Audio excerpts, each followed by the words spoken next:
দিনব্যাপী এই regiment camping কর্মসূচিতে অন্তর্ভুক্ত বহুমাত্রিক বিষয়গুলো তোমাদের জীবনধারায় যুক্ত হলে তা তোমাদের সামাজিক ও দৈনন্দিন কর্মকাণ্ডে বিশেষ অবদান রাখবে বলে আমি বিশ্বাস করি। আমি আশা করব 10 দিনের এই প্রশিক্ষণ তোমাদেরকে একটি সুশৃঙ্খল ও প্রশিক্ষিত স্বেচ্ছাসেবী বাহিনী হিসাবে গড়ে তুলতে যথেষ্ট সাহায্য করবে। দেশমাতৃকার বৃহত্তর স্বার্থে সশস্ত্র বাহিনীর সাথে কাঁধে কাঁধ মিলিয়ে দৃঢ় প্রত্যয়ে কাজ করতে পারবে এবং এই কাজে তোমরা কখনো পিছপা হবে না, এটাও আমার আন্তরিকভাবে বিশ্বাস। তোমাদের মনে রাখতে হবে যে অমিত সম্ভাবনার আধার তোমরা এই জাতির ভবিষ্যৎ কর্ণধার।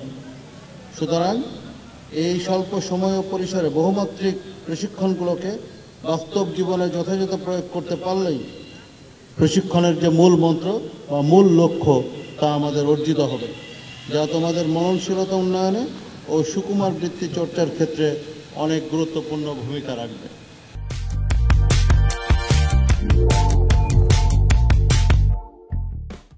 জ্ঞান, শৃঙ্খলা এবং স্বেচ্ছাসেবী এই তিনটি মূল মন্ত্রকে হৃদয়ে লালন করে সময় ও চাহিদার সাথে তাল মিলিয়ে সাম্প্রতিক সময়ে বিএনসিসির কার্যক্রম বহুলাংশে বৃদ্ধি পেয়েছে।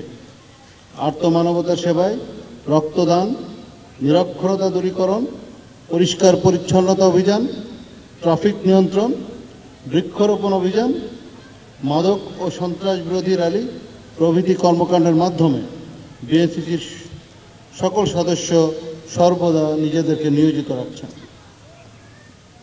5ই আগস্ট পরবর্তী সময়ে ট্রাফিক নিয়ন্ত্রণ ব্যবস্থা এবং বিশেষ করে বন্যায় ফেনী, নোয়াখালী, কুমিল্লা এবং লক্ষ্মীপুর এলাকায় ময়নামতি রেজিমেন্টের ক্যাডেটবৃন্দ অত্যন্ত সাহসিকতা ও পরিশ্রমের সাথে বন্যার্তদের পাশে দাঁড়িয়ে উদ্ধার ও ত্রাণ কার্যক্রম পরিচালনা করেছে, যা জাতীয় পর্যায়ে সমাদৃত হয়েছে। ওই সময় এই বন্যার ডিউটিতে আমিও নিয়োজিত ছিলাম কুমিল্লা সেনানিবাস থেকে।